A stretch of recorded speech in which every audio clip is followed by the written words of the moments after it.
Bueno, vamos a comenzar. Les doy la bienvenida. Muchas gracias por asistir a la inauguración del primer coloquio en el marco de este simposio sobre encuadernación artística que llamamos Ese luminoso objeto del deseo. Voy a citar a mi querido maestro cuando dice que cuando hablamos de encuadernación hablamos de amor. Y así es como llegamos a este simposio, por amor al libro, por amor a las artes del libro. Y Liz Gallegos, que soy yo, para los que no me conocen porque no me presenté de pureza, ¿no? Y mi querido maestro Mariano Muñoz Hidalgo, quisimos reivindicar la encuadernación chilena con este simposio, que consta de una exposición que inauguramos el día 6 de septiembre de manera muy exitosa, 2 coloquios, uno hoy, el otro mañana, y finalizaremos con el lanzamiento de un libro sobre encuadernación del especialista e investigador del libro José Luis Checa. Y lo que buscamos con esto es reivindicar la encuadernación chilena y queremos usar este simposio como vehículo, regalándole a todos ustedes y compartiendo con ustedes un rico banquete de saberes y de conocimiento y de la actualidad de qué es lo que está pasando con la encuadernación hoy día. No soy muy buena con los idiomas, pero quiero citar a los hermanos Goncourt, está bien dicho, ¿no? Goncourt. Cuando dice que quien manipula un objeto con dedos indiferentes o con dedos torpes, con dedos que no envuelven amorosamente el objeto, no es un apasionado del arte. Y podríamos cambiar dedos también por los otros sentidos, ¿verdad? Podríamos usar la visión, el olfato y todos los sentidos que nos provoca el tocar un objeto, y en este caso un libro, y un libro bien encuadernado.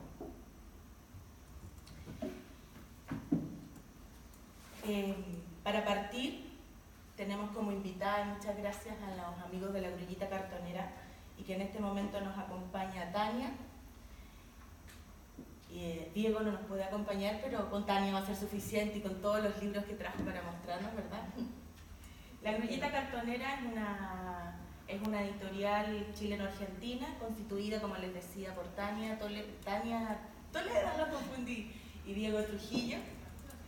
Y bueno, este es un equipo que procura alimentar el espíritu crítico, aborda la diversidad, la disidencia, difunde autores jóvenes, busca popularizar textos potentes, rescatar las historias, nuestras historias, hacer de los libros un arte inclusivo, recreativo y revolucionario.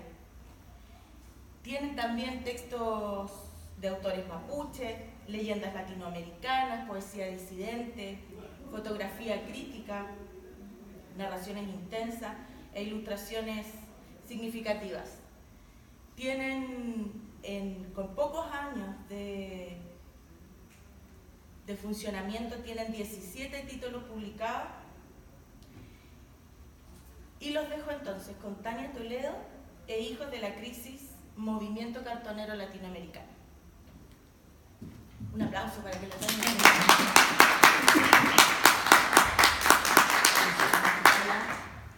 Bueno, yo me voy a parar un poco porque soy inquieta y me cuesta estar sentada. Bueno, muchas gracias por venir, bienvenidos al primer coloquio de este simposio. Listo, ahí se queda. Bueno, vamos a pasar a la otra. Quiero presentar a mi compañero porque somos dos y no puedo venir porque igual, aunque hagamos todos estos libros, somos hijos del mercado y él no pudo faltar su trabajo, así que yo represento a los dos. Bueno, les voy a decir que hablo mucho, así que si tienen algo que decir, levanten la mano porque igual esta monotonía y esta unilateralidad me cuesta un poco. Así que si tienen algún aporte, háganlo, no se molesten. Si quieren decir algo y no pueden, díganlo nomás. Ojalá podamos hacer un intercambio. Y les advierto que voy a hacer un recorrido histórico bien escueto y voy a dar pasos gigantes, así que no me reten lo del simposio porque me voy a saltear muchas cosas. Pero bueno, todo porque tengo un fin en esta conversación, entonces uso lo que me sirve para ese fin, por supuesto.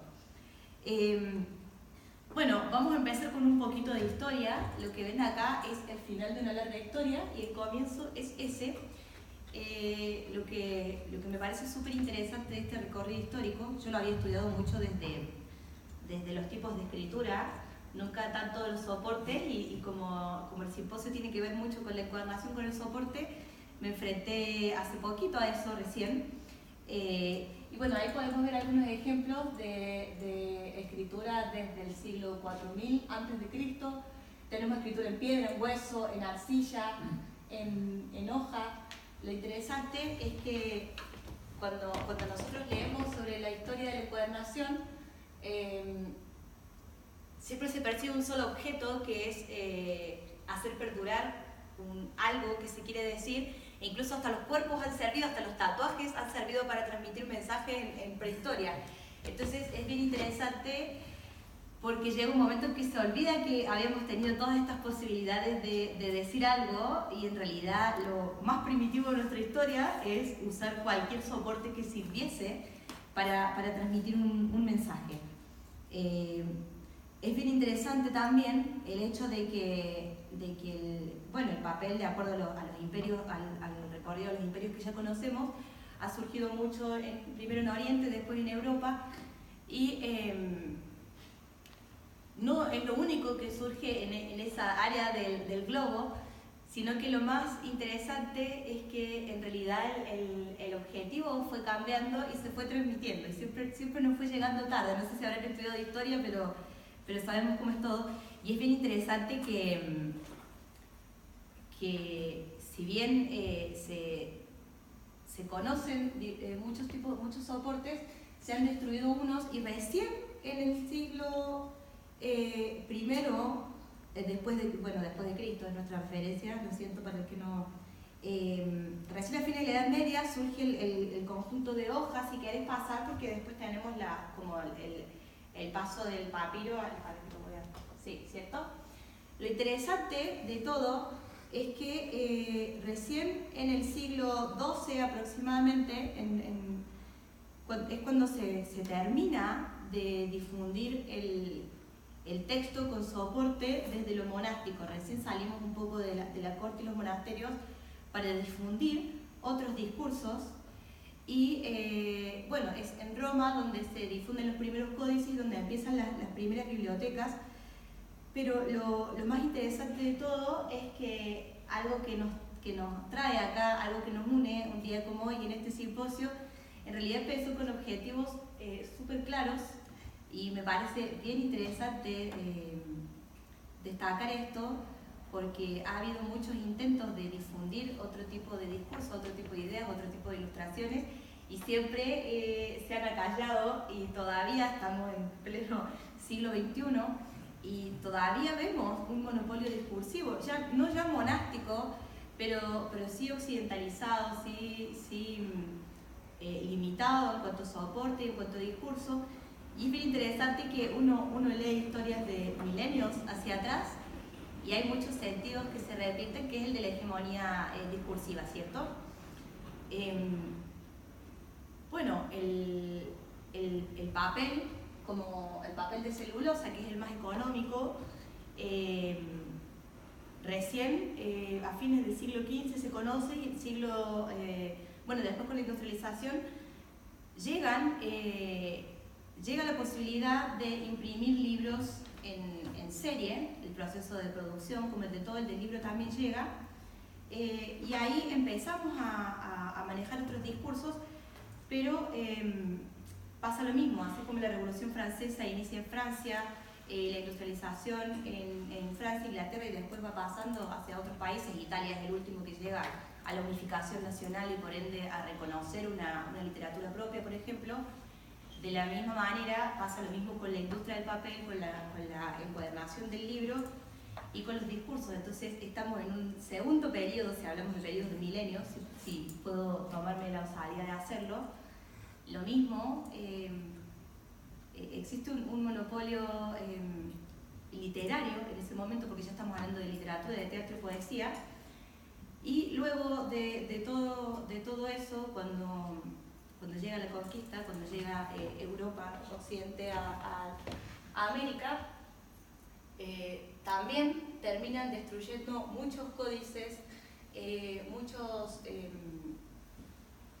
registros de lenguaje, muchos registros de creencias, muchos registros culturales, y otra vez vuelven a imponernos este tipo de discursos.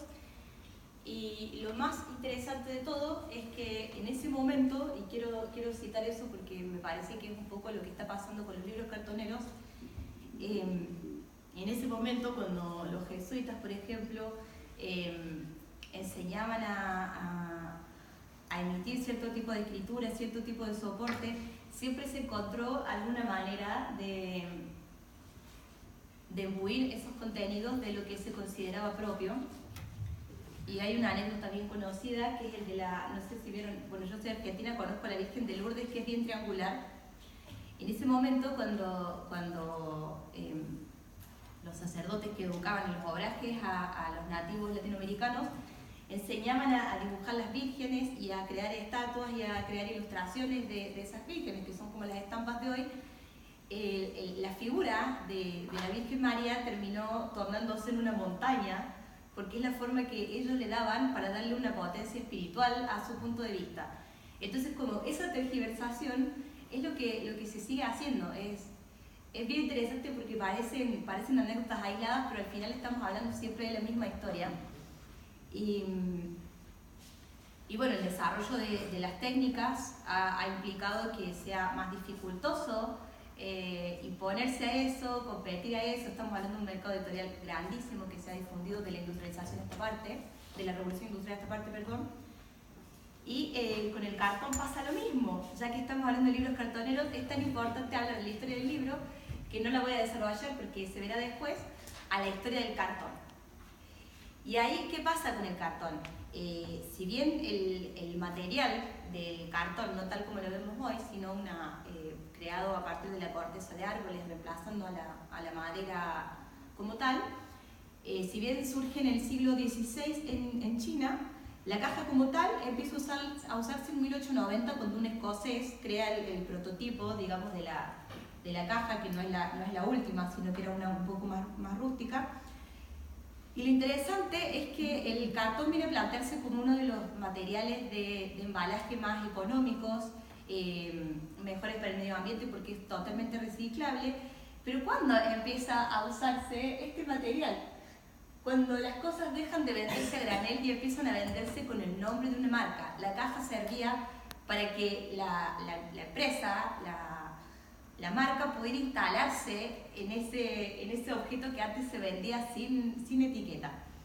Entonces, bueno, nos encontramos otra vez con eso y el impacto ambiental, la reducción del impacto ambiental tiene que ver con el reciclaje del material en cuanto a disolución y vuelta a construir. Nosotros hacemos otro tipo de reciclaje, que es el que les voy a contar en un ratito. Y bueno, y después, si avanzamos, bueno, ahí hay una muestra de lo que pasa hoy, de la primera imprenta esta parte. Eso es una imagen aérea de la FILSA, de la Feria Internacional. No sé si habrán ido, supongo que sí, y quienes hayan ido a buscar algo quizás se hayan sentido un poco agolpados y invadidos. Bueno, esa es la FILSA, que hoy justamente se encuentra en un conflicto ideológico y político porque muchas editoriales se han bajado, porque pasa eso, ¿no? Pasa que hay una pugna de poder y todas esas islas grandes son las editoriales que se han ido, pero las editoriales chicas quieren seguir involucradas en ese espacio porque quizás cambie ahora. Y eso es lo que pasa con el cartón. Esa es una foto de un cartonero. Bueno, acá también existen los cartoneros, que son quienes recolectan el cartón y lo venden a empresas que les pagan un precio módico por kilos de cartón limpio. Bueno, sí. No me quedó claro por qué se bajaban algunas editoriales de la FILSA. No, se bajan algunas editoriales por conflictos de interés. En realidad no me compete hablar mucho de eso, no quiero, pero las editoriales más grandes habían pedido una suerte de asociación con la Cámara porque en realidad hubo un reclamo de no representación por parte de la Cámara y se bajaron las editoriales grandes. Entonces la premisa era que FILSA se moría, pero las editoriales grandes son las menos, si bien la ocupan toda Estación Mapocho, son una cantidad pequeña frente a las otras que están al fondo, todas solitas y en esta chiquitito. Esto podría servir, no sé, igual es algo que se me acaba No, sí. servir para las editoriales cartoneras. Puede servir, no estaríamos pudiendo pagar los 2 millones por stand, pero en algún momento lo vamos a pensar. Ahora no estaría en nuestro alcance porque es lo que te cobra por el stand más chico. Pero bueno, y una vez introducido esto, bueno, perdón los cuentos, pero sé que después van a hablar de esto y no quería tomármelo. Les voy a contar un poco la historia del movimiento cartonero. Si bien tenemos algunos antecedentes, incluso en los 60 el libro de artista era muy común, el uso del cartón era muy común. No sé si algunos habrán sido humildes en su infancia, pero era muy común apuntar libros o arreglarlos con tapas de cartón. Es una herramienta que todos hemos usado frente a la necesidad. Pero acá estamos hablando del movimiento cartonero, ¿sí? No estamos hablando de la técnica, porque nadie puede adjudicarse ser el primero en haber usado la técnica del cartón reciclado para hacer una tapa de un libro. Pero, no, esos son tapas, portadas de diarios y fotos de, bueno, es crónica, un canal de noticias de Argentina. No sé si conocen todos la crisis de Argentina, la crisis del corralito.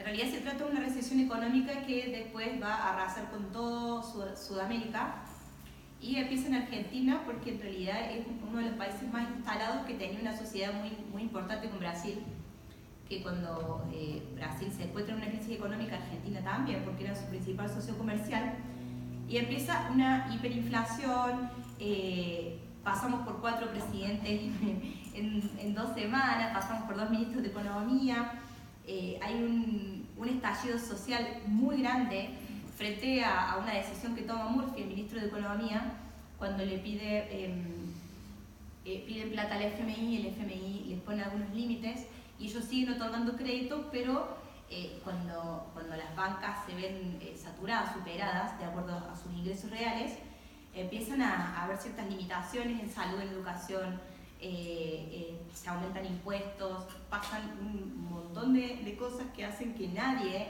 de la clase media para abajo pueda soportar esta circunstancia y nos encontramos con este caos.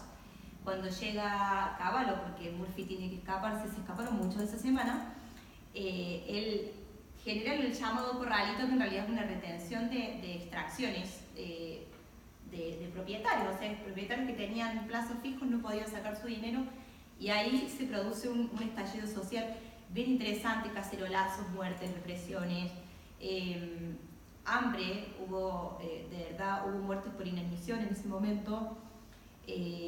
Y bueno, parece un contexto súper caótico que va después asentándose en el resto de los países limítrofes, igual que la dictadura, porque son procesos globales en Latinoamérica. Y en ese contexto es que hay 3 artistas,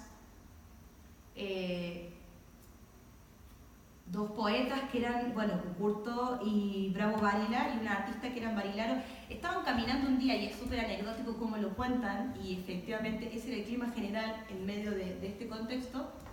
Estaban caminando y se cruzan a una persona que dice que hacía 2 días que no comía.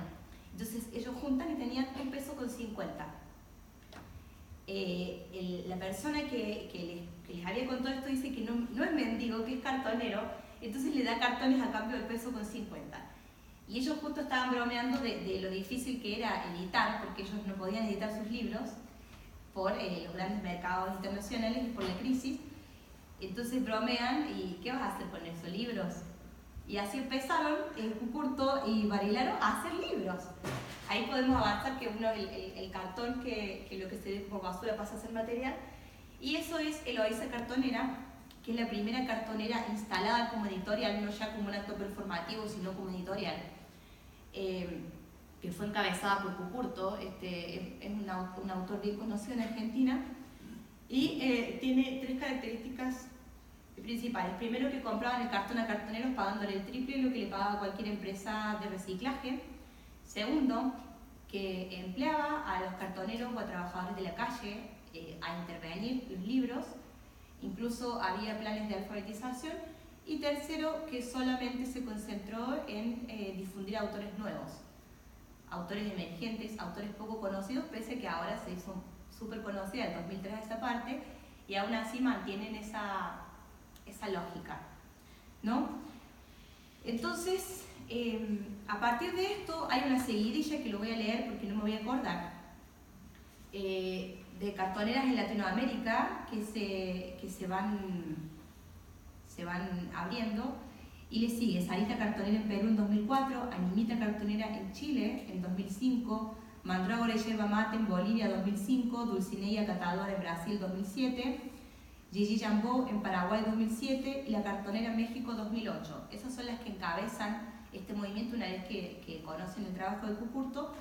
Y hoy, y a esto lo voy a decir de acuerdo a algunas averiguaciones, pero es imposible saberlo porque no todos estamos interesados en difundir y aparecer en estadísticas, puede haber activas unas 200 editoriales cartoneras aproximadamente, unas 160 en América, unas 25 a 30 en Europa y conocidas 2 en África y una en Asia por ahora, pero no podría asegurárselos porque quizás no conocemos muchas. Y bueno, mayoritariamente países de habla hispana, y los que dominan, que lo comentábamos hace un rato, son México y Chile. Son los que tienen una mayor cantidad de editoriales, son los que tienen más límites, los que tienen mercados editoriales más grandes y avasalladores pasando de Estados Unidos, estamos hablando de Sudamérica, y son justamente las que tienen una mayor cantidad de editoriales. En Chile podríamos registrar unas 30, 35, pero yo creo que podemos arriesgar unas 20 algo nomás en funcionamiento, porque muchas han sido proyectos cortos o han muerto con el tiempo en 10 años. Y bueno, si querés pasamos, ahí se ven algunas de las posibilidades de las tapas. Vemos serigrafía, tiza, bueno, carátula impresa, tempra, este creo que es de Sofía, aquella goma Eva, ahí lo mismo, son varias portadas. Si querés pasamos como hasta que las veamos porque es para ver lo que se puede hacer con el cartón, con la basura. Hay algunos tabs y creo que esa es la última. Sí, bueno, ellos son de Córdoba, de mi tierra natal. Son maestros que han hecho una tesis hace poquito sobre las posibilidades del cartón en el aula. Y acá hay otro ejemplo, Animales, que es de la maestra cartonera en Colombia. Es uno de los perfiles. Las cartoneras tenemos muchos perfiles. Algunos tenemos unos más políticos. Queremos destacar algunos autores nativos de algunos países donde quedan nativos, como los mapuche aquí. Algunos han nacido de la autopublicación. Algunos hacen reediciones, como estos de Cosette, que son versiones en francés de Papá Oso y 17 miradas que están por allá. Algunos responden a proyectos sociales como este, Libro Contable, que relata un proceso de cosecha, venta de la papa. Esto se puso en una pared y lo pintó mucha gente, luego se cortó. Es parte del proyecto comunitario, lo hicieron las mismas personas que son parte de un proyecto agroecológico. Entonces, como podrán ver, hay muchos fines, muchos perfiles, pero encontramos algunos factores en común. No podemos arriesgar que todos tenemos el mismo objetivo. Nosotros hablábamos antes de la posibilidad de hacer algo, de la socialización de las herramientas, que a nosotros nos encanta socializar, pero no todo el mundo tiene el mismo objetivo, pero sí creo que tenemos factores en común. Si querés pasamos que hay algunos, eso es de los 90 que lo hacían ellos en el aula, y después vienen algunos libros de autor de los 60, que son algunos antecedentes de la... Bueno, ahí podemos dejar. Entonces, ¿qué pasa? Nosotros nos hacemos de todas estas herramientas, que a veces con hilo, con punzón, la prensa, cola, papel, cartón, tabs de latitas, como verán por ahí algún libro que hay, nosotros nos apropiamos de todas estas herramientas y podemos hablar de una idea de contracultura, porque no se trata, acá ustedes ven libros, bueno, mi compañero de la grullita es fotógrafo, y tenemos algunos que son artistas, después tenemos niños, pero no necesariamente somos todos artistas. Yo hago muchas portadas y no lo soy. Las cartoneras no están constituidas específicamente por artistas, sino por actores sociales. Si tuviéramos que describirnos de alguna manera, los editores no somos editores, no somos artistas, no somos escritores. Primero somos actores sociales. ¿Y por qué somos actores sociales? Porque todas las cartoneras escriben, difunden, ilustran en clave contestataria, todas, y eso es algo que tenemos en común. ¿Cuáles son los fines de las cartoneras? ¿Por qué recurrimos a todo esto? ¿Por qué llegamos de trabajar a las 7 de la tarde y nos ponemos a trabajar y a veces dormimos poco? Porque queremos difundir autores nuevos, queremos difundir autores emergentes, pero también subalternos. No me gusta mucho esa palabra porque es bien occidental también. ¿Quién es el alterno, el subalterno? Queremos efectivizar comunicaciones para un cambio social. Nosotros tenemos aquí en Chile el impuesto más alto al libro de todo el mundo y lejos de eso traemos una contrapropuesta. Nos ponemos, hay una discusión entre las cartoneras si sacamos patente o no, digamos, si avisamos impuestos internos o no. ¿Cómo hacemos con eso? Sí.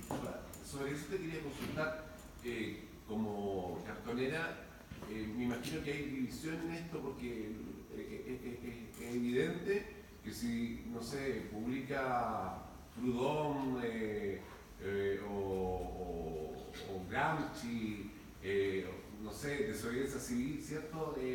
Llega un momento en que hay que ser consecuente con el texto o el contexto, el formato, cuando empiezas a dar boleta y a producir ya, cuando eres parte de lo que tú atacas. Claro, bueno, es una discusión muy ardua. Con respecto a lo que se publica, no sé si se podría publicar el Gramsci dentro de, te digo que sí, que hay muchos compañeros que imprimen los textos y les hacen la portada. Por lo general, eso pasa cuando ya es un método de subsistencia, ¿cierto? Pero la cartonera trata de respetar mucho ese discurso. Por eso hay muchas discusiones internas y algo súper interesante que lo dijo, y me van a perdonar como lo nombro, no sé si es como Vixenilla Vipja, que trabaja en la biblioteca de Wisconsin, y resalta algo bien interesante que tiene mucho que ver con lo que me estás preguntando, que es sobre el derecho de autor.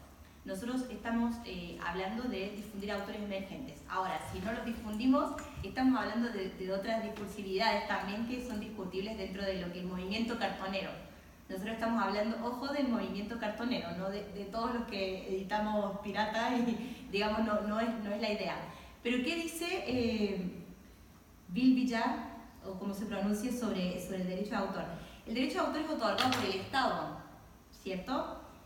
Y es muy interesante que pese a eso, el Estado se mantiene absolutamente al margen de lo que esto significa, al margen de la cultura por su incompetencia, porque ya casi no quedan países de Latinoamérica en que la cultura sea una prioridad, ¿cierto? Para sus fondos, para su trabajo, para sus ministerios. A nosotros nos acaban de sacar ministerios. Entonces, ¿qué pasa? Como el Estado está al margen de esta realidad autoral, por esta incompetencia, porque no están las herramientas dadas, los autores de todas estas obras que ustedes ven acá ceden la autoría a las cartoneras. Entonces, ¿qué pasa? ¿Por qué no podemos instituirlos como tal? Porque así como nos ceden, también es complicado para nosotros pensar en ganar dinero, y por eso a veces vendemos los libros, porque recuperamos material, pero dejamos en bibliotecas, pero si viene alguien interesado lo dejamos, y si viajamos a otro país o a otra región dejamos. Entonces la idea es hacerlo circular. Y una de las cosas que hacen que el movimiento cartonero se mantenga al margen es la cesión de derecho, porque el autor lo hace desinteresadamente y la cartonera también. Estamos hablando de un intercambio absolutamente contracultural y contrahegemónico. Después lo que pase, los perfiles que van a llegar a disentir con esto, generalmente se alejan del movimiento y tienen objetivos súper particulares, y eso se nota. Entonces, al final, cuando hablamos de movimiento, tenemos que ser súper detallistas en eso, porque se trata del objetivo que perseguimos. Y ya que estoy hablando de ella, quiero destacar algunas cositas, porque me parece que más que teorizar, nosotros a la hora de hablar de este tipo de encuadernación tenemos que instalarnos de alguna manera, ¿cierto? El movimiento cartonero es una instalación. Entonces, ¿qué pasa? Nosotros cuando hablamos de la cultura, del arte, tenemos muchas cosas que preguntarnos ahí. Primero, ¿qué es la cultura? Hay un filósofo indio radicado en Europa, que es Homi Bhabha, que él habla de qué es la cultura, dónde se aloja la cultura, y la caracteriza como una estrategia de supervivencia de un discurso contrahegemónico generador de lugares incómodos de decir la identidad. Para Homi Bhabha la cultura es el lugar de la identidad, y esta generación de lugares incómodos es súper incómodo. Escribir a máquina de escribir, sacar las fotos, imprimirlas, pegarlas, es súper incómodo. Dibujar una portada es muy incómodo, cortar cartones es muy incómodo, cortar con una guillotina de 10 hojas y luego coser las manos y hacer libro por libro es muy incómodo. Andar con la valija o con libros en la mochila por las dudas, porque siempre nos vamos a acusar a alguien. Es muy incómodo tener una editorial cartonera, es muy incómodo, es tan incómodo que llama la atención y siempre logramos una conversación con un otro como esta que estamos teniendo ahora. Porque si yo tuviera libros de una editorial tradicional, esto sería mucho más aburrido de lo que está haciendo, porque nosotros estamos viendo un montón de manos que han trabajado sobre estos cartones en su casa, en su taller, se han ensuciado después del trabajo, adentro del trabajo, porque muchos son realizados en escuelas donde no hay libros, para que haya libros en esa escuela. Muchos son realizados en cárceles, para que haya libros dentro de esas cárceles, para que una persona en riesgo social crea que no solo puede leer un libro, puede escribirlo, puede ser parte de un proyecto cultural, porque la cultura lo identifica, la cultura no es la que está en la vitrina solamente, y eso es lo que se trata de hacer. Y Bill Villa dice que lo más importante de la editorial cartonera, del movimiento cartonero, no es lo que llega a la vitrina, no es lo que llega a la casa. Lo más importante de la editorial cartonera es el proceso de producción. No importa si el cartón después se arruina o si lo llevamos en la mochila y se moja. No importa si yo me llevo con una mesa llena de cosas y de pronto me encuentro compañeros de otros países, intercambiamos y me quedé sin ningún ejemplar de ese libro y no tengo ni uno para mí. No importa si tenemos horas y horas y horas de trabajo. Lo importante es que el mismo proceso de producción es un proceso de socialización y es un discurso en sí mismo. Para nosotros el medio es el discurso. Nosotros, bueno, digo nosotros y me pongo la camiseta de todo el movimiento cartonero, logramos ese lugar de felicidad, ese lugar de comunidad, ese lugar abierto completamente a partir del proceso de producción. Va a haber muchos cartoneros que abren sus puertas. Nosotros hemos abierto las puertas de casa, hemos ido a talleres, hemos mostrado, porque en realidad, lejos de esta apropiación del libro que tiene la industria, se trata de una socialización. Y por eso los resultados son tan diversos, porque somos muchas personas, somos muchos criterios, somos muchos artistas y no artistas. Entonces es bien interesante lo que se logra, al punto de que Cintia García Mendoza, una mexicana, con la que no estoy de acuerdo en muchas cosas, hizo un nexo bien interesante de editoriales cartoneras con el movimiento infrarrealista de los 70, el movimiento de México. No sé si lo conocen, pero Bolaño es el más conocido y hay otros como, ¿cómo se llama? Hay un autor que, Medina, que hizo un libro hace poco que se llama Perros habitados por las voces del desierto. Y es súper interesante porque él hace un compendio de muchos autores. Está Rubén Darío Blanco porque su familia no cedió los derechos, pero él tenía que ponerlo ahí. Y juega mucho con la ironía. Y lo más interesante de este movimiento que figura en Perros es el manifiesto de Bolaño, que dice al final, y en mayúsculas, déjenlo todo nuevamente. Se trata de volver a empezar.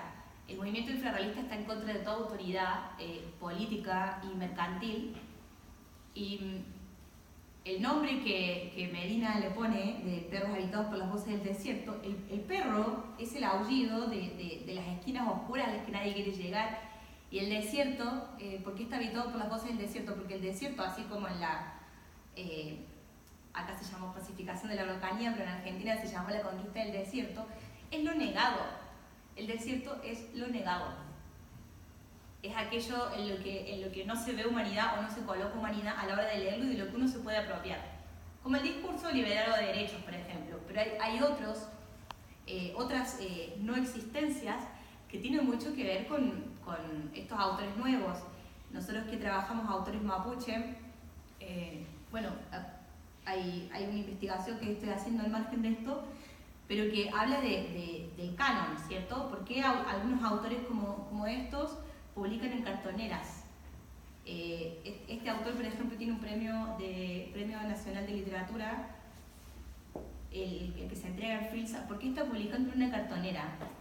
Porque hay una invisibilidad del discurso ahí. Una cosa es tomar el texto mapuche como cuento interesante, como folclore, pero hay otra cosa que se quiere decir para la que una editorial tradicional no está preparada, porque desde su materialidad, desde su exposición en algunos espacios en particular, está estableciendo una diferencia. Entonces ese desierto es el que estamos haciendo lucir un poco con las editoriales cartoneras. Y bueno, y eso está muy contextualizado en Latinoamérica, ¿cierto? ¿Y por qué está contextualizado en Latinoamérica? Bueno, todos sabemos que a partir del triunfo del neoliberalismo en Latinoamérica van cambiando muchos discursos, va cambiando la idea de territorialización, va cambiando la difusión de autores, va cambiando todas las formas de percepción. Y las políticas desarrollistas tienen influencia en las prácticas sociales y son un poco avasalladoras, de hecho. Entonces las cartoneras son uno de los espacios que vienen a plantear una disrupción, ¿cierto?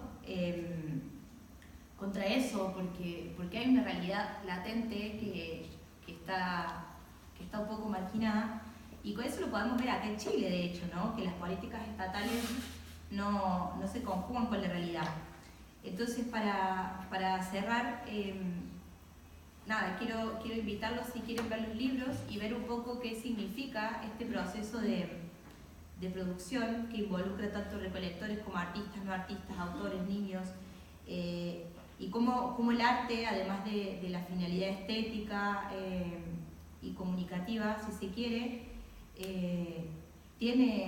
conlleva en sí misma una visión de mundo que se está manifestando desde la estructura misma de la materialidad.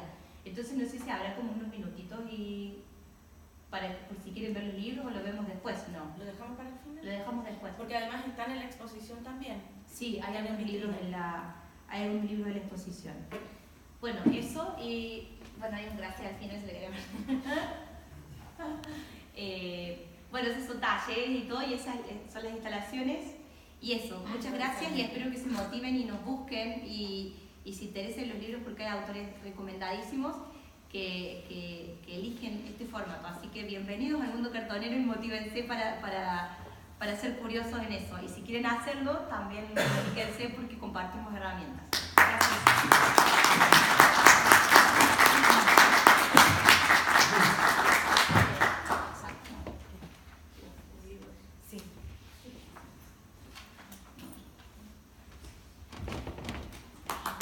Gracias.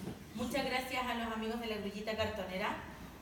No sé si quedó alguna duda pendiente, algo que quieran consultarle antes de que pasemos al próximo tema.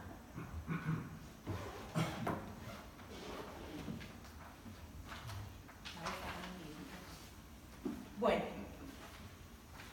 te saco lo...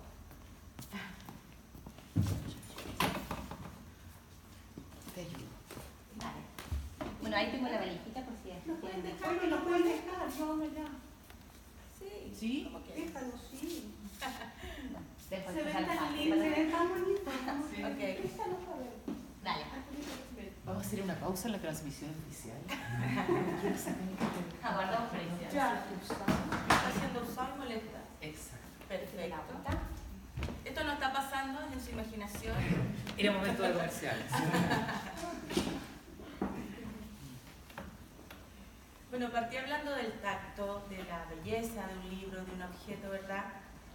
Y Encuadernaciones Bellas no están solo para que adornen una biblioteca o una mesa o cualquier lugar, sino que están también para formar parte de la vida de las personas, para encontrarse también. Y el próximo tema, quiero invitar a la señora Carmen Chau. Adelante, por favor. Adelante. ¿Vas a sentarte o vas a hablar acá? No, voy a hablar parada. ¿Parada? Ah, sí. Ya. Bueno, el siguiente tema tiene que ver con eso, con lo que les decía del amor también, de la belleza y del amor. Para que una encuadernación esté completa tiene que haber dos. Tiene que haber alguien que ame esa encuadernación, que escriba, que quiera escribir y que quiera tener esa encuadernación para sí misma. Y un encuadernador que comprenda lo que el autor está diciendo. Por eso tenemos a Carmen Chau, que es poeta, correctora de pruebas, editora, traductora. Le habla en inglés, alemán y castellano, ¿cierto?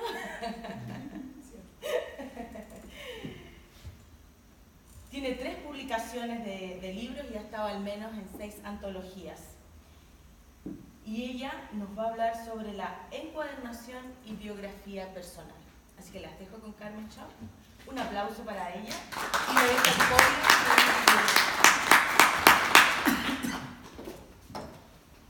Buen día a todos. ¿Me alcanzan a escuchar? Sí.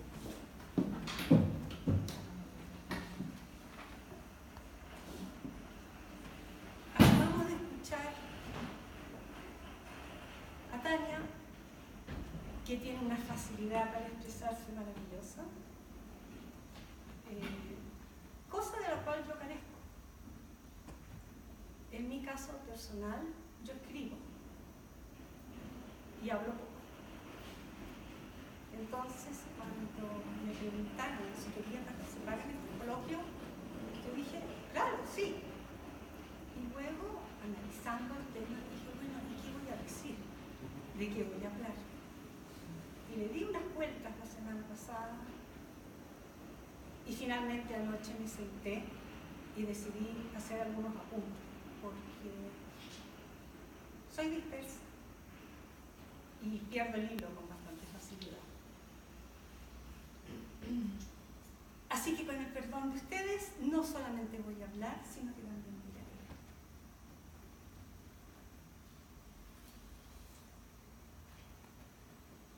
leer. Recuerdo con cariño la casa de mis abuelos paternos en Valenzuela, Castillo, un lugar mágico. En el jardín servía una palmera, había muchas flores cultivadas con esmero por la abuela, y bordeando las rejas hacia Romandías, corría en su interior una acequia de regadío municipal con compuertas. También en el invierno había un brasero en la cocina, junto al cual Isolina Peña, que fue la nana de mi padre, nos contaba mi hermana a mí historias de antaño. Aunque lo más fascinante en esa casa eran los estantes de libros de la biblioteca en el primer piso.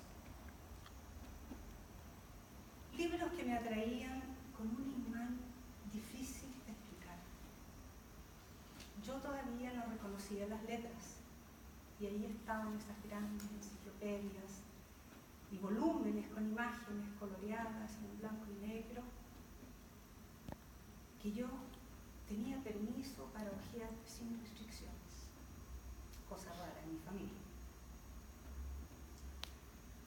Aspiraba el aroma a tinta y a papel que emanaba del interior de estos libros, lo que me provocaba extrañas sensaciones que hoy puedo identificar como sensuales. Los libros tenían una sensualidad impresionante. Solía pasar horas de bruces sobre la alfombra con un libro frente a mí, recorriendo las páginas impresas y estudiando estas láminas, acariciando maravillada la lectura, la textura de las portadas con la yema de mis dedos, siguiendo con el índice los trazos de títulos y aplicaciones en relieve. Pienso que allí, en ese espacio, nació mi amor por los libros.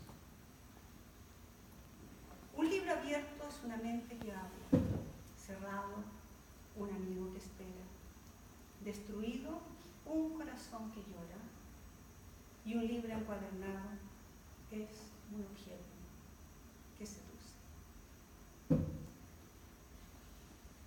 De hecho, yo soy una persona más bien contenida, aunque no siempre tan recatada. Son más de 2 décadas que sigo con mucho interés la trayectoria de Mariano en el ámbito de la encuadernación artística, mientras él, a su vez, ha sido un lector crítico de mis poemas, aportándome consejos, acompañándome en la presentación de mis libros individuales y sorprendiéndome cada vez con un ejemplar bellamente encuadernado. Mi poesía es lírica e intimista. Y aquí voy a entrar dentro de lo que comprende en este coloquio. Todo escrito narrativo o poético tiene algo de autobiográfico, salpimentado, por lo general, con imaginación, fantasía, impresiones, contextos históricos, hechos concretos. Y un libro es un cuerpo que el encuadernador en algunos casos ha de desarmar primero para rehabilitarlo y luego volver a vestirlo. Para encuadernar se requiere idealmente de un conocimiento previo del contenido, de la época en que el libro fue escrito y, en lo posible, de datos biográficos del autor. Puedo decir que en el caso de mis escritos, todo esto fue comprobado con creces. La estética incorporada en las encuadernaciones, a mi haber, me provoca un goce sensorial extremo. Mirarlos, olerlos, tocarlos, acariciar sus lomos y nervaduras es un placer difícil de explicar. Es innegable el diálogo sin palabras entre encuadernador y escritora, pues cada una de estas encuadernaciones me identifica y me enriquece, ampliando el conocimiento que tengo de mí misma, del significado de mis textos e incluso de lo que habita detrás de ellos. Algunos elementos se repiten en diferentes contextos. Por una parte, el rojo es mi color favorito. Rojo y negro son 2 colores frecuentes en las tapas y en las guardas de papel marmoleado utilizado en estos trabajos, así como también son las aplicaciones de piel de salmón. Mi primer libro, Desde el rojo silencio, lleva en la portada cuero rojo y cuero de salmón, aduciendo al despertar de mi voz y el nadar a contracorriente hasta llegar al lugar del desove, o en este caso, la iniciación escritural. Es una portada más bien clásica, de contención y gran sencillez, con leves trazos de oro. Está dispuesta en la exposición. Mi segundo libro, Penumbra sin sombrero, es un texto de prosa poética, un recorrido parcialmente biográfico como resultado de mi participación en un taller de creación autobiográfica impartido por el poeta Gonzalo Millán, ya fallecido. La encuadernación de Penumbra, más que sorprenderme, me remeció. Las tonalidades de piel y tierra concuerdan con la fotografía en sepia de la portada original impresa, y el cuero de color marrón, desgarrado y recompuesto, procede de retazos de un cuero desechado del sillón antiguo de mi padre, el hombre que nunca supo entregar una caricia. Cuero amasado que me evoca un campo arado, listo para la siembra, como tierra limpia que nada sabe de sombras, tierra húmeda como barro que resplandece en beso. De tanto en tanto, yo tomo este libro entre mis manos y acaricio esa vieja piel amasada, sin rencores. Como decía Liz, he sido incluida en diversas antologías. Aquí en la exposición hay una expuesta, Jardín Nocturno. Este libro fue encuadernado con cabritilla negra recubierta por una gasa que causa un efecto de transparencia. Es como un encaje o un velo a través del cual se filtra la noche oscura, ese espacio donde puedo abandonarme a la sed y aguardar la señal precisa para quebrar el horizonte y encontrarme con mis voces. Imposible no mencionar un cuaderno de notas con páginas en blanco, cuya encuadernación diera origen a la portada impresa de mi libro más reciente, Destaja. La portada representa mi propio camino de vida. Es un salmón que busca reencontrar su origen en un trazado cuyo ancho va en aumento, en una vía que avanza entre el padre reseco y la madre oscura. En tanto, la contraportada está decorada con símbolos dorados convergentes. Ellos grafican las distintas rutas seguidas por la autora en este vivirse hasta la médula. Vivir, transcurrir acompañada siempre por la música y los libros. Y dentro de mí todavía habita esa pequeña niña de menos de 4 años, de bruces, sobre una alfombra de motivos persas, hojeando libros. Cada vez que tengo un libro encuadernado en mis manos, sea los míos o otro, vuelvo instintivamente a cerrar los ojos y seguir con la yema de los dedos el relieve de las letras y de cualquier aplicación que haya podido. Amaso el cuero, ojeo el libro, aspiro el aroma y muero de amor por ellos. Muchas gracias.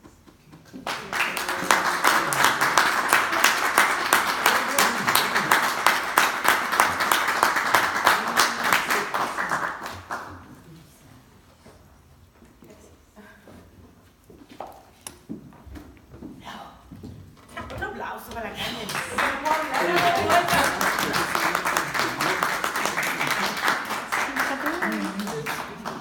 Yo te beso y te abrazo después porque quiero que sea largo.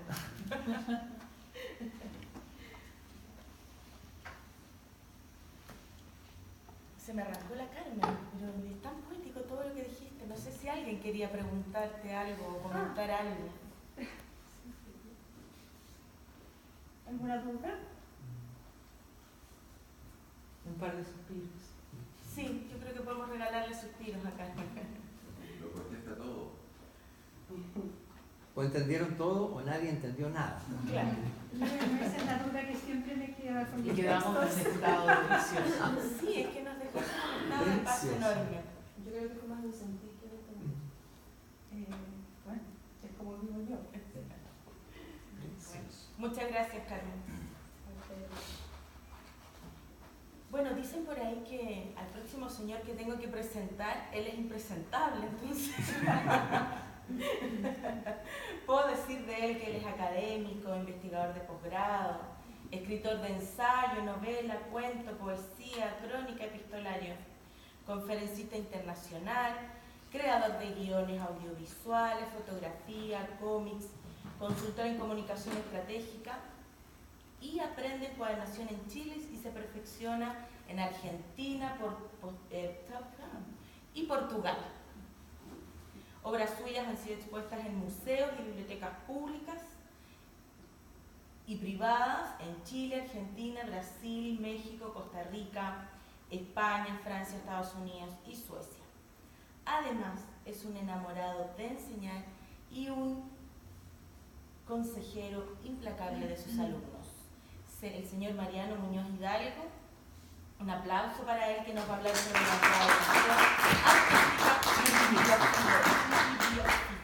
artística. ¿Te molestan los libros de la Grullita o los dejamos? Nunca me molestaron los libros, menos estos. Perfecto. Solo revísenme al final por si no me robé alguno. Te avisaron al menos de que iba a haber que revisar. Voy a agarrar el micrófono porque yo soy inquieto. Ya. Todo suyo el escenario. Espero que esto suene. Suena bien. Bien.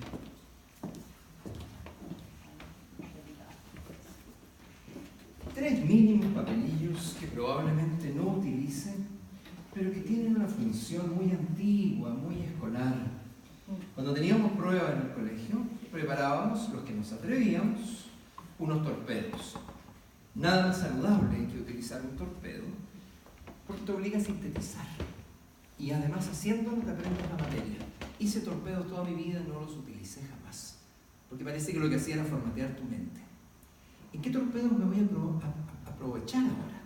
En las dos expositoras que hubo. Miren lo que ocurrió. Qué enorme placer escuchar dos ponencias tan disímiles, tan extremadamente separadas una de otra.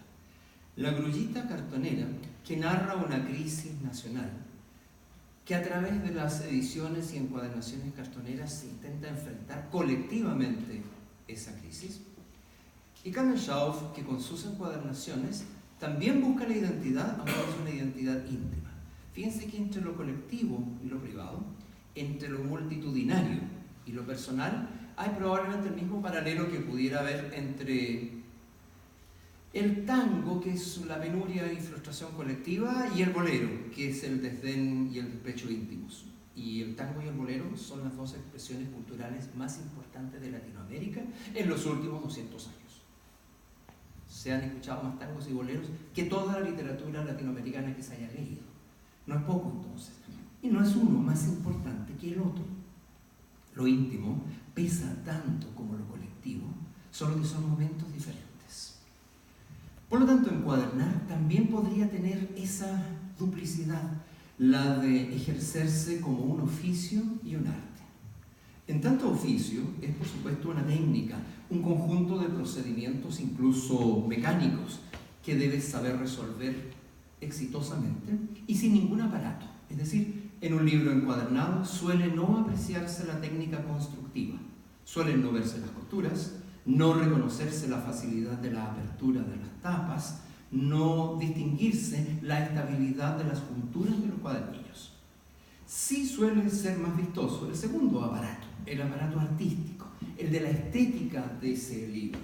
Estética que generalmente es mucho más llamativa y que podría dar pábulo a lo que hoy día quiero contar, que es la relación entre encuadernación artística y bibliofilia. Bueno, bibliofilia es una palabra compuesta, es una palabra extraña. Biblos, libro en griego, aunque en esa época un libro no tenía la forma de lo que ustedes creen, eran redondos y se enrollaban. Y filia, de philein, yo amo. El bibliófilo es un enamorado de los libros. Yo me declaro bibliófilo, por supuesto de excepción, es decir, no soy adinerado, como suele creerse en Occidente que han de ser los bibliófilos, amantes de los libros caros. Creemos que entre la bibliofilia, por jugar con las palabras, y la bibliomanía, solo media un suspiro. La bibliofilia es todavía el aprecio afectuoso por el libro. La bibliomanía, en cambio, es una pasión enfermiza o una forma de locura que lleva a acumular los libros. Acumular los libros sin dialogar con ellos. Por ejemplo, me anoté un pequeño torpedo que dice: miren lo que ocurre con el bibliómano, no con el bibliófilo, que es aquel que se queda con tantos libros y que a veces ni siquiera los consulta. Acumular sin mostrar es sin duda egoísmo. Acopiar estos libros sin compartirlos es avaricia. Acopiar estos libros sin que le importe el costo es ostentación. Acopiar estos libros sin siquiera abrirlos, nos referimos a las páginas que vienen cerradas y que no han sido cortadas por guillotina, volúmenes que se llaman intonsos. Y me van a creer que hay personajes que se felicitan de mantener sus libros intonsos. Es como alguien que creyera que es un mérito no haber consumado el matrimonio. Y me parece evidentemente pobre. Yo creo que el síntoma allí es impotencia. Acopiar libros sin leerlos, por supuesto, es ignorancia. Acopiar libros sin entenderlos ya puede rayar en la estupidez. Pero sobre todo, acopiar libros sin apreciarlos me parece que es una forma de insensibilidad. ¿Cómo me combino entonces yo como bibliófilo, amante de los libros, y encuadernador, técnico u oficiante de los libros? Bueno, quise aportar mi propia manera de aventurarme por el mundo, que es la academia. En Chile hay encuadernadores artísticos sin duda, pero no son académicos. Y hay académicos amantes de los libros, sin duda, pero no son encuadernadores. Y en el siglo XX no hubo encuadernadores artísticos. Hubo grandes maestros del oficio, y paren de contar. No hay encuadernaciones chilenas que pudieran, en tanto obra artística de la encuadernación, figurar. Existen algunos nombres que esperamos inventariar con Liz Gallegos para el próximo año, en el libro que queremos editar, de Historia de la Encuadernación Artística Chilena para el siglo XXI, que probablemente establecen ese puente entre unos y otros. En cambio, la exposición que hay allá, y que esperamos hayan visto o vean, sin duda les va a señalar un montón de caminos y búsquedas, no todas ellas con el mismo grado de avance. Muchas de ellas son simples tanteos exploratorios. Por ejemplo, algunos son tanteos necesarios en busca de una respuesta colectiva, como la vitrina dedicada a exponer a la grullita cartonera. Hay otros modos de encuadernación que a mí me aproximan muchísimo a lo de la grullita cartonera y por eso la he mencionado ya 4 veces. Hay un material que a mí siempre me pareció enormemente negligido por la cultura oficial, esa de nariz arriscada y voz engolada. Me refiero a las historietas. Yo para encuadernar primero tuve amor y aprecio, y aún tengo, por las historietas. Y logré hacer de las historietas una forma de encuadernación digna.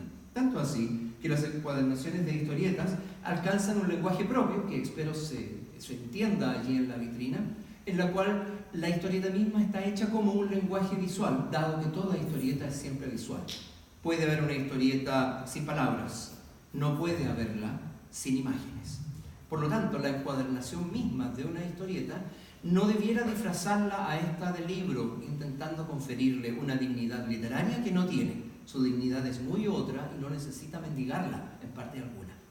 Por lo tanto, las encuadernaciones de historietas las planteo precisamente como despliegues visuales. Un ejemplo de ello, alguna historieta que está por allí, que se llama Grandes Viajes, tiene portadas hechas con mapas antiguos, por los viajes, y un lomo de cuero hecho con cuero de maleta. Creo que las maletas son símbolos del cuero del viaje. En fin, tiene que ver con ese tipo de juego, sucedido o mal sucedido. O la encuadernación que hicimos de un libro hecho precisamente en la cárcel. Un libro producido en una cárcel, por los presos en la cárcel, en un taller literario, y que finalmente encuadernan ellos. De un modo que a nosotros nos habría provocado un cierto resquemor, porque evidentemente no saben encuadernar. Pero cuando tú ves ese ejemplar, cómo brilla de ansia, cómo se ve radiante de luminosidad propia, solo puedes rendirle un homenaje. Entonces no lo encuaderné, quise recordarle su estado y solo le hice un estuche de cuero negro con rejas de fierro, para recordar que es un libro impreso dentro de la cárcel. Allí la encuadernación está hablando como homenaje a los libros que está tratando, no los está disfrazando de joyas, no los transforma en ejemplar de bibliómano, aunque sí podría haber una hermosa bibliofilia en aceptar que nos podemos enamorar del más sencillo de los libros. ¿Se han fijado que todos los enamorados nos volvemos majaderos y comenzamos a contarle al mundo cuáles son las delicias de nuestra amada? Y siempre le contamos a los demás que ella es especial. hace cualquier cosa, camina con los dos pies, por ejemplo, despierta en las mañanas, lo narramos como si eso fuera de una especialidad suma. Bueno, ese marasmo romántico en el que se sitúan los enamorados me acontece a mí a diario con los libros. Yo puedo hacer con los libros una suerte de ritual que nunca más me abandonó. ¿Y qué es lo que quisimos mostrar como paralelo? Si está la bibliofilia como una forma de la, digamos, de la acumulación productiva y creativa de libros, a diferencia de la bibliomanía, entonces también podría haber allí ciertos síntomas que se expresan también en la encuadernación artística, que no es lo mismo que cualquier encuadernación. Es una encuadernación en la que se busca una forma de arte y entonces queremos que sea, como todo arte, una forma de belleza que produzca alguna transustanciación anímica. Todo arte produce eso. Y no tiene por qué producirlo a través de la elegancia esplendorosa del oro y del cuero. Sin duda puede ser el cartón, la tela, el barro, el papel, lo que quieras. Con cada uno de esos elementos puede hacerse encuadernación artística. Aún así, toda encuadernación artística real debiera seguir, aparte de su estética, siendo utilitaria. Que no se encumbren demasiado en su propia vanidad los encuadernadores, porque en realidad la encuadernación sigue siendo un arte que está al servicio de otra cosa, está al servicio del libro, para, si quieres, embellecerlo, pero además protegerlo y preservarlo. Si la encuadernación dificulta la lectura del libro, está fallando y es un fracaso. En eso se emparenta no con la pintura ni la escultura, que son artes en sí, que no tienen que cumplir otra función, aunque a veces se las haga cumplir funciones, por ejemplo, decorativas, sino que está completamente hermanada con la arquitectura. La arquitectura, junto con la encuadernación, son los dos artes más funcionales. La arquitectura carece por completo de sentido si el más bello de los edificios no se puede habitar. La arquitectura siempre diseña espacios habitables y usables por las personas para después embellecerlos y crear dinámicas espaciales o tectónicas. Con la encuadernación sucede lo mismo. Y no ocurre ello, ojo, con el libro de artista.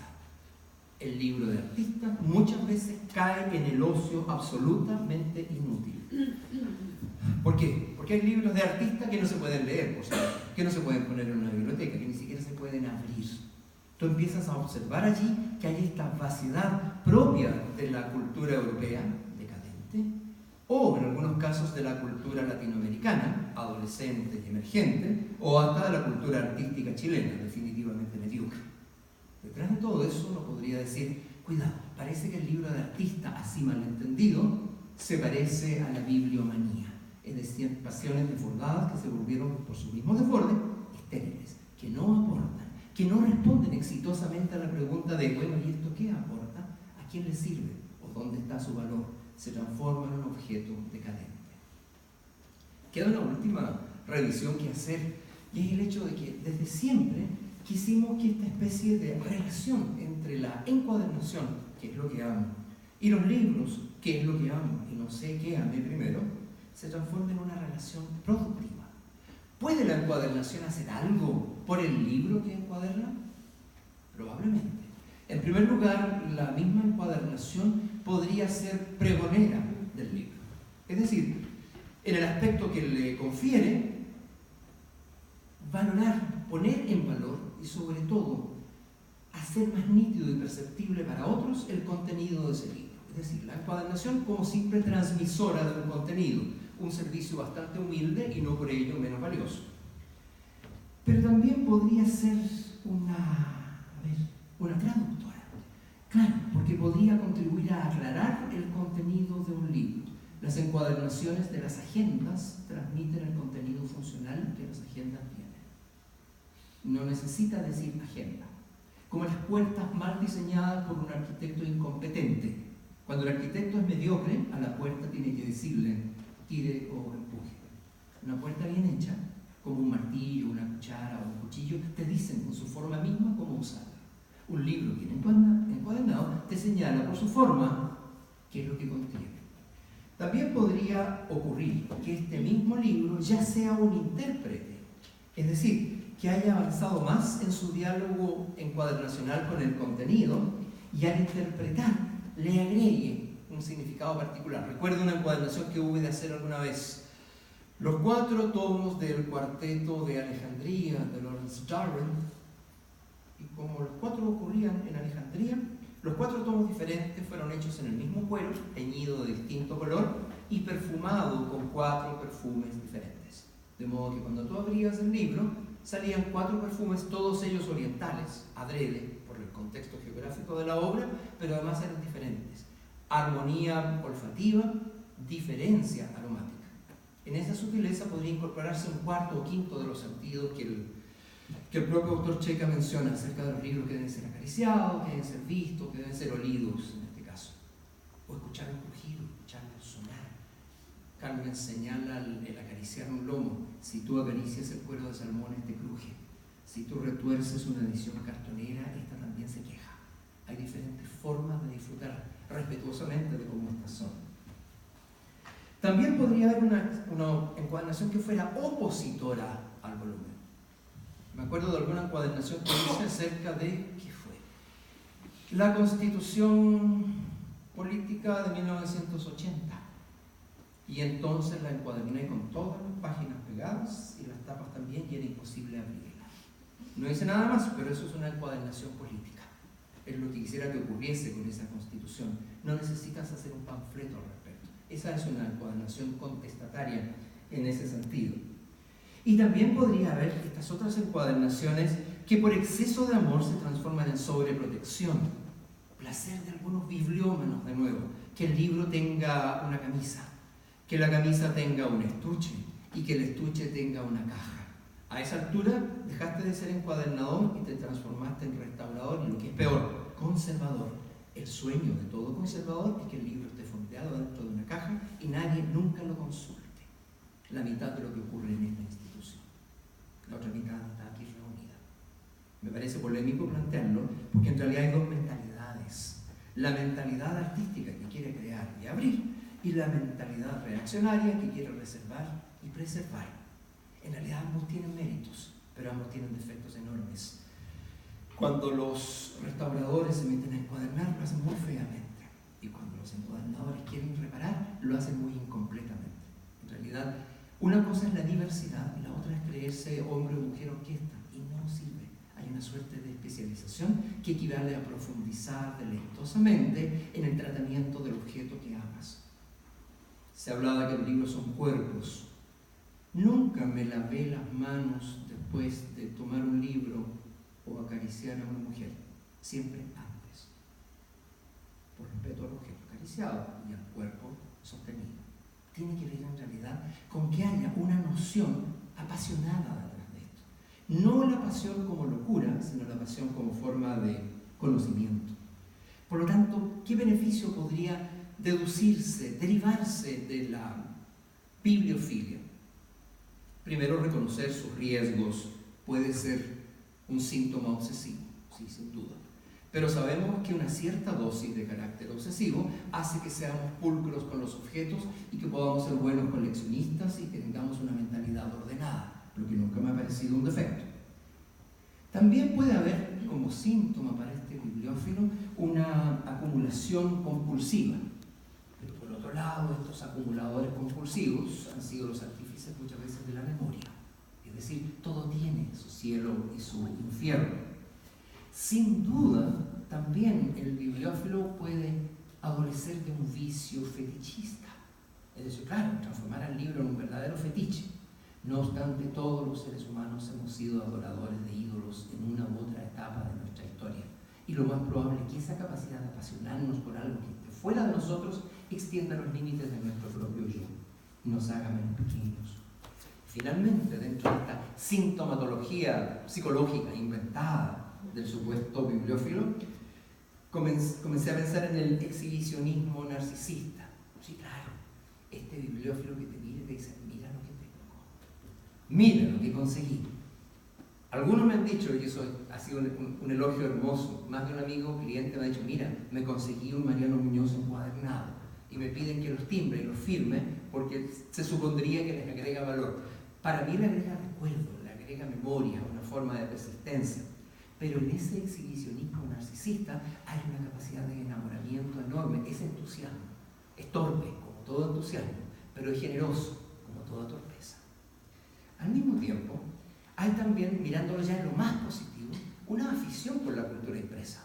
El bibliófilo tiene más afición por la cultura impresa que todos nosotros juntos. Llega a acariciarla. Y por supuesto, un buen bibliófilo prefiere el papel a la pantalla. Las pantallas no huelen, las pantallas no se tocan, las pantallas no tienen profundidad, no tienen texturas de tinta. Las pantallas están muertas pese a que estén llenas de luz. Su luz es más bien un fuego fatuo. En el caso del aficionado a la cultura, hay por supuesto un humanismo impenitente dando vuelta. Recuerden que es con el humanismo renacentista que el libro cobra la virtud que todavía hoy mantiene. Y en este caso, mucho más agradecidamente, una filantropía obstinada. O sea, el bibliófilo es un filántropo obstinado en la medida que favorece la circulación de libros y hasta financia encuadernaciones. A mí mismo me lo han hecho algunos bibliófilos, encargarme cosas que ellos sabían que eran impagables de otra manera.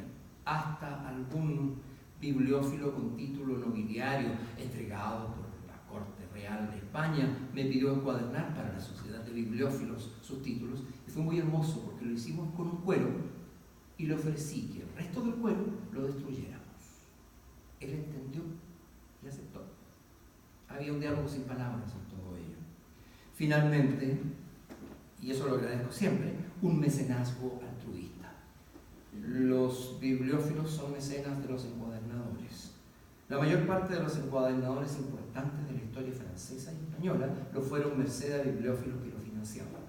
Para poder independizarme, para superar la terrible incomodidad que mencionaba Tania Toledo, yo hube de hacerme mi propio mecenas.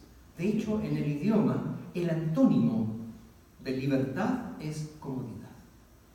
Tienes que elegir entre la libertad o la comodidad. Ambas no van juntas. Algunos de nosotros optamos por la incomodidad y hasta la disfrutamos. Pues bien, en esa manera de disfrutarlo, lo que va sucediendo, para terminar esta elucubración, es el hecho de que la encuadernación sí puede permitirnos una forma de diálogo. Yo creo que ese diálogo es sin duda una alternancia, una alternativa, una otra edad. Recuerden que la encuadernación occidental, así como la practicamos, sigue siendo hegemonía europea. Y por eso prefiero que las encuadernaciones cartoneras, tanto como las biográficas o las de historietas, sean hechas con un criterio diferente, que no tengamos que rendirle pleitesía a historias que en realidad son historias que ni siquiera nos representan. ¿Sabían ustedes que el dorado de los libros sigue siendo un homenaje al oro con que se cubrían en los altares las Biblias?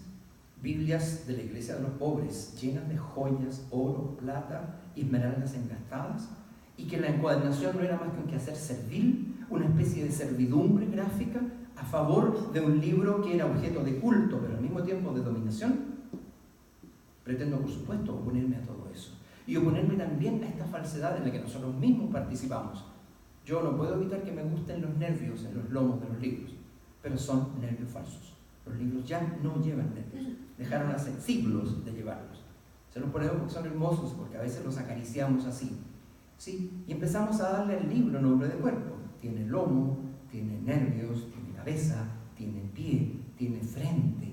¿Saben que en los libros antiguos, hasta los bullones que se llevaban atrás, tenían uno al centro, que se llamaba ombligo? En cada uno de esos casos, si el libro es un cuerpo, entonces lo que estamos buscando es, a través del cuerpo que acariciamos con materiales, enaltecer el contenido. Por lo tanto, la encuadernación sigue siendo un quehacer de servicio. Lo que ocurre es que servir no es lo mismo que ser servil. Servir es una alta forma de cooperación con la vida. El servilismo, en cambio, una ignominiosa forma de esclavitud ante lo impreso, como si esto fuera de una nobleza intocable. Por eso me niego a mantener los libros en cajas y quiero que estos en realidad vuelen. Las páginas abiertas son como alas y las cubiertas son una envoltura que al final es más cuerpo. Recuerden que se llama piel y que nosotros encuadernamos con piel y no necesitamos buscar pieles onerosas. Yo sé que hay encuadernadores que hacen encuadernaciones modernas. Pienso en la Sonnevard, que le coloca corchetes de oro a sus libros. Sin comentarios. No me merece más comentarios. siento que detrás de eso se ha ido tergiversando el sentido real de la encuadernación.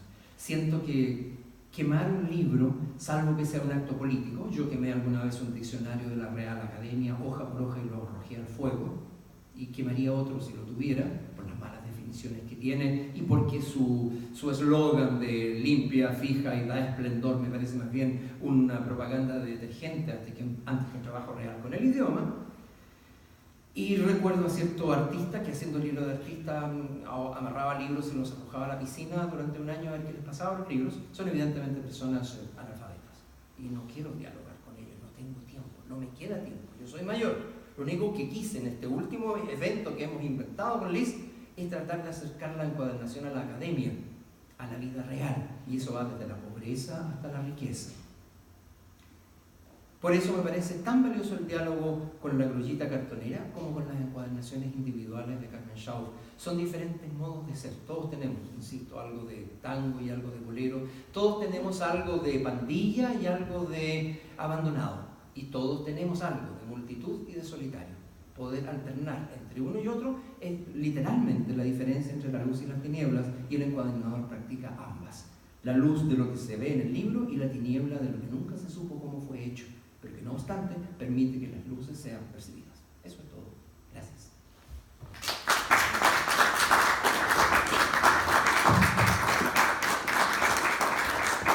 Preguntas, dudas, insultos, por favor. Eso. Preguntas, dudas, insultos, dice Mariano. Ahí tiene. Por favor. Usted en parte de su discurso, bastante bien hilvanado, bien pronunciado, y hacia el final de él, claro que me hizo los pelos de la barba al oír de que como un acto político había llamado el diccionario de la Real Academia. No sé, definir eso ya es barbarie, aún siendo un acto político. Dejando de lado eso en todo caso. Sí, fue bárbaro. Sí. El punto es el siguiente. Usted hace una declaración acerca de que no habría en Chile encuadernación artística ni en el 19 ni en el 20. En el 19 sí, mencioné el 20. Sí, pero el punto es este. Creo que no es tan así. Hay algunos casos de encuadernación artística, y aquí deberíamos discutir tal vez cuál es la definición de artístico para llegar a una conclusión, en la antigua Biblioteca Central de la Universidad de Chile, colección Universidad de Chile. Recuerdo, entre otros ejemplares, uno que es, si no me equivoco, de Juan Vega, que es una encuadernación de una edición de la década del 60 sobre reptiles chilenos. Y está encuadernado con pieles de reptiles, en forma de mosaico. Y esa encuadernación, si mi memoria no me falla, es del año 68, 70 y algo. Ahí tenemos un ejemplo. Claro, no son ejemplos que abundan, pero sí tenemos cultores, encuadernadores que hacen ese tipo de obras. Debo recordar también algunas encuadernaciones de carácter artístico, más bien académicos que liberales, en la antigua biblioteca dispersa de Avelino de Ávila Martel. Y también me consta encuadernaciones artísticas hechas por Abraham Contreras y diseñadas por Carlos Alberto Cruz Claro, que se encuentra en nuestra día de hoy en la biblioteca de Chuco Cruz. Entonces, decir en forma tan tajante de que en el siglo XX no tenemos ejemplares de encuadernaciones artísticas me parece aventurado. Los ejemplares están todos a la vista y podrían consultarse, y creo que se me quedan algunos otros ejemplos más. Precioso. A ver, estoy de acuerdo en gran parte de todo ello. Partamos por la primera afirmación. A mí me pareció bárbaro en los dos sentidos, en el acusativo de personaje inferior y en el acusativo de qué bárbaro haberlo hecho, el haber quemado ese ejemplar de la Real Academia. Habida cuenta de que yo además tengo todos los diccionarios de la Real Academia de cada 25 años, desde 1800 y tantos para adelante, o sea, tengo varios tomos de eso. Pero sin embargo aquello me pareció un manifiesto necesario, interesante en realidad, pero el punto era otro, tiene que ver con el hecho de la encuadernación artística. En el 19 sí se alcanzaron a hacer encuadernaciones artísticas muy notorias, como las de Federico Schroeder, por ejemplo, y que están inventariadas por Ismael Espinosa en su historia de la encuadernación artística chilena del siglo XIX. Lo que soñamos hacer con Liz es hacer la historia de la encuadernación artística chilena actual, si esto pudiera ser, algo casi como si fuera el tomo 2 de aquel hermoso libro, que de hecho está en la galería también para quienes quieran verlo. Hay una vitrina dedicada completamente a la obra de Ismael Espinosa y ahí está abierto, además, la portada de su libro. Bueno, lo hermoso de todo eso es que algunas de estas obras resultan tan aisladas que me hace pensar en algo, me hace pensar en este dicho que es muy trivial. Si un árbol en el medio del bosque cae y no hay nadie quien lo escuche, ¿hace ruido? Pienso en lo que ocurre en las obras, semejante a lo que señalábamos acerca de algunos bibliómanos, que permanecen tan ocultas y tan ajenas al alcance de los demás que se hacen inexistentes por su mera inaccesibilidad. Pero sin embargo, también es cierto que hemos caído a veces en el riesgo de creer que porque una encuadernación es notoria, sea necesariamente artística. Yo creo que eso da para un seminario entero y espero poder hacerlo el próximo mes, que tenemos, parece que aquí mismo, un congreso sobre esos temas. Pero recuerdo el caso particular de dos libros. El libro de Vega, que usted menciona, que tuve la suerte de verlo, y que me inspiró para un libro que hice hace 2 o 3 años. Un cliente me encargó un libro con la historia del Opus Dei. Conversamos los materiales y él estuvo de acuerdo en que yo lo encuadernase en cuero de serpiente. Es decir, era sin duda una opción política conocida por él. Fue interesante y yo estoy seguro, ahora que usted lo menciona, de que en mi inconsciente andaba el libro de Vega dando vuelta y me parece perfecto que eso haya ocurrido. No estoy tan de acuerdo, no obstante, con los libros de Abraham Contreras. Ahí pasan otras cosas. Sin duda, el hombre tenía una mano excepcional. Probablemente el que mejor mano tuvo en la segunda mitad del siglo XX. Pero por un lado fue un hombre enormemente cuidadoso de su saber, tan cuidadoso que lo mezquinó al máximo. No tuvo un solo discípulo, ni le enseñó a nadie. Y me parece haber generado una hipótesis distinta. Yo tengo algunos Abraham Contreras en la casa, los miro por fuera y están bastante bien tratados y bien equilibrados. Los abro y la guarda es de un color que jamás se emparentaría con la encuadernación por fuera. Y creo que llegué a una conclusión que es solo una sospecha de psicólogo retirado. Tengo la impresión de que Abraham Contreras era daltónico. Era daltónico, no distinguía los colores. Podía distinguir luces, sombras y encuadernar con gran técnica sin saber que lo que le estaba poniendo era un color naranja, chillón, que no tenía nada que ver con etcétera, etcétera, y que probablemente ese daltonismo es lo que lo hizo cuidarse tanto. Es decir, no era un mal bicho ni nada parecido y probablemente se cuidaba. Es una hipótesis un poco más comprensiva, porque es muy interesante que alguien con tan buena mano para manejar las formas tuviera tan mal gusto en Chile o en otros países, en una cosa de canónica, estética, cromática, para armonizar los colores. Creo que allí hay de verdad un test casi visual que Abraham Contreras no habría pasado. A mí me sucedió con los años, que me formé en Chile, no me fue suficiente, estudié con otros maestros afuera y cuando los conocí me sentí infinitamente pequeño. Con todo lo que había aprendido en Chile por décadas, no alcanzaba, no daba la talla. Y claro, un buen amor, como el que yo siento por los libros, es ambicioso y quiere más. El mío pedía más. Y todavía está insatisfecho. Yo sacaría la mitad de mis propias obras en exposición y las reemplazaría. En realidad me gusta solo un par de lo que hay ahí.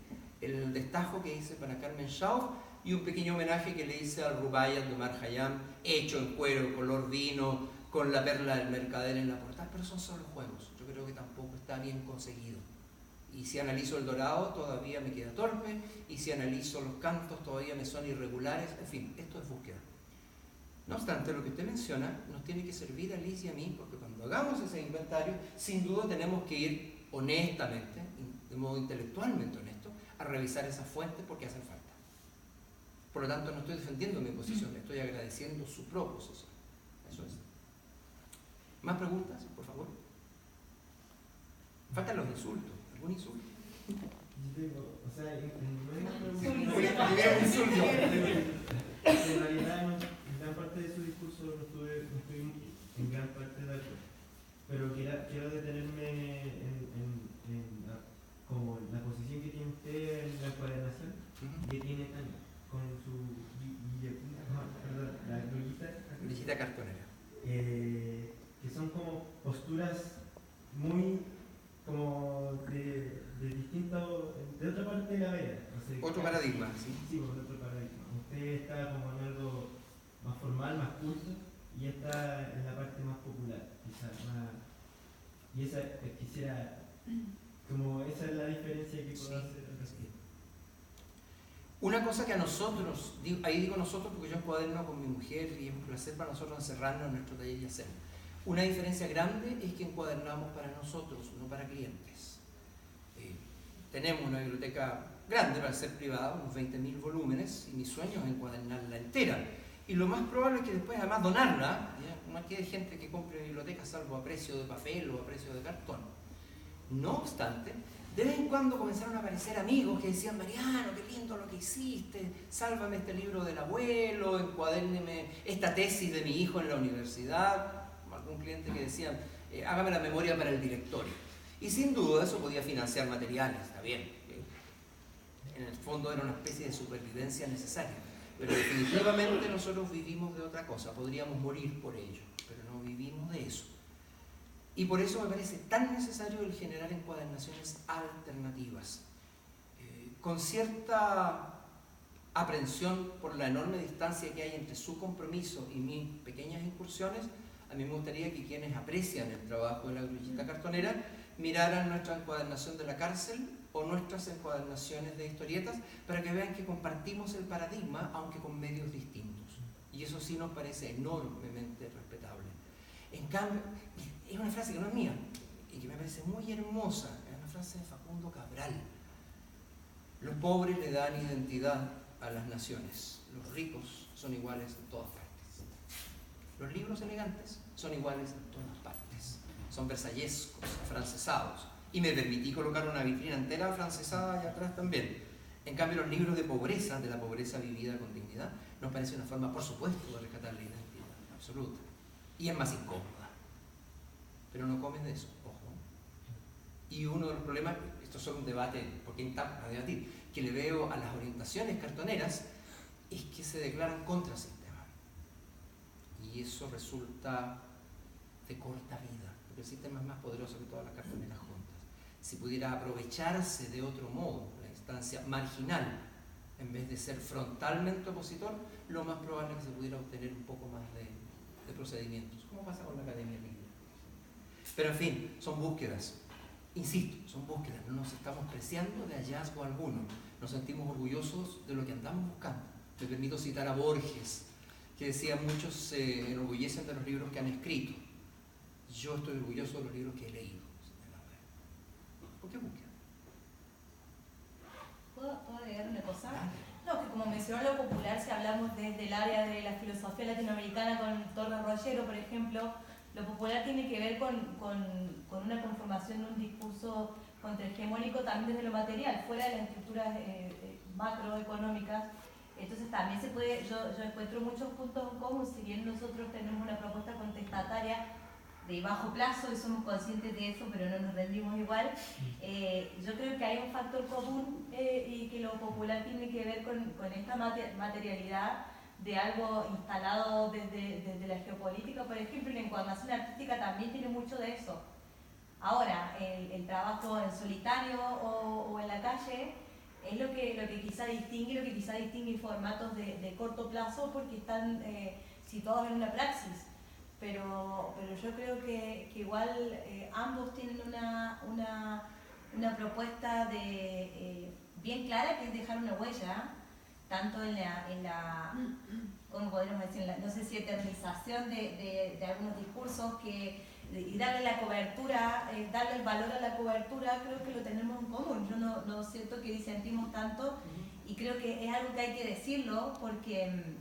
Bueno, con Liz he aprendido mucho. Para mí, yo siempre le digo que es una romántica porque somos tan distintas y somos muy amigas, pero hemos aprendido mucho del amor que se le toma a la presentación, porque nosotros le ponemos valor, sea cual fuere la instancia que estamos promoviendo o hacia dónde queremos llegar, está el valor en la materialidad, que es lo que nos reúne a todos aquí hoy. Mira, yo también conozco mucho a Liz, cada vez me deleito en conocerla más, y creo que no es solo una romántica, es una romántica práctica, si es que eso cabe. Por lo tanto, creo que ella es capaz de gestionar, por ejemplo, y que es capaz de conseguir fondos, y que es capaz de promover organizaciones, no solo generar instancias artísticas. Y a mí, por lo menos, eso es lo que me atrae. Un ejemplo de ello, creo que vamos a intentar acogernos a la ley de donaciones culturales para poder producir algunas cosas. Que profitar del capitalismo, como diría Gramsci, no me importa nada, ni soy marxista ni nada parecido, pero si puedo conseguir que el capitalismo financie libros, me las arreglo para que esos libros lleguen a personas. De todas maneras, me parece que es una opción cualquiera como otras. Lo podríamos hacer, pero si logramos en realidad que cooperemos en vez de que compitamos, podríamos estar dentro del sistema sin dejarnos ensuciar por él. O usarlo. Claro, y usarlo en beneficio nuestro. Pero pelearlo es un romanticismo contumaz que en realidad produce hambre. Hay límites. Bueno, algo ahí. Damos. Muchas gracias. Gracias.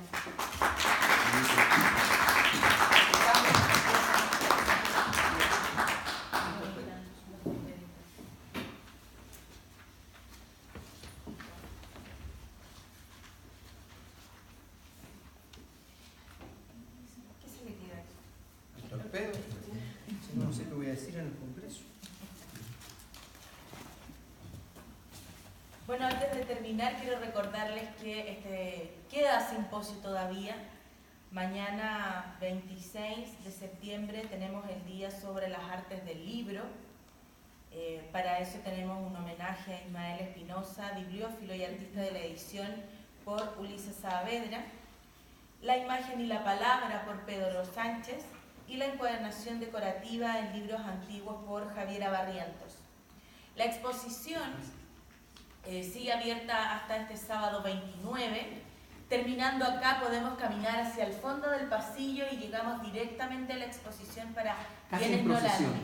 ¿Ah? Casi en procesión. Casi en procesión podemos llegar a la exposición para los que no han asistido aún, no la han visto, como Tania que viene viene llegando de Córdoba a acompañarnos, repetírsela y deleitarse con ella, quienes ya lo hicieron por segunda vez, y ver. Tenemos en la exposición una vitrina con los libros de la Grullita Cartonera. Está la vitrina con los libros encuadernados de Carmen Chau por Mariano Muñoz, y hay varios encuadernadores más como Leonardo Cancino con Trueno Encuadernaciones.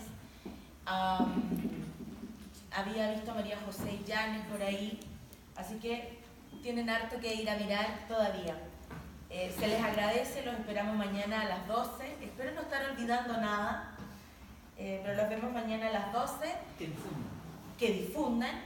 Y terminamos el día 27 de septiembre, jueves 27, con el lanzamiento del libro, la edición chilena de Ese oscuro objeto del deseo, los bibliófilos y la encuadernación, del especialista José Luis Checa. Así que los esperamos mañana y queremos verlos en la exposición nuevamente o por primera vez, como usted. Muchas gracias por acompañarnos y por compartir con nosotros esta mañana, esta tarde y todo el mes en realidad, porque los he molestado todo el mes con este simposio. Muchas gracias.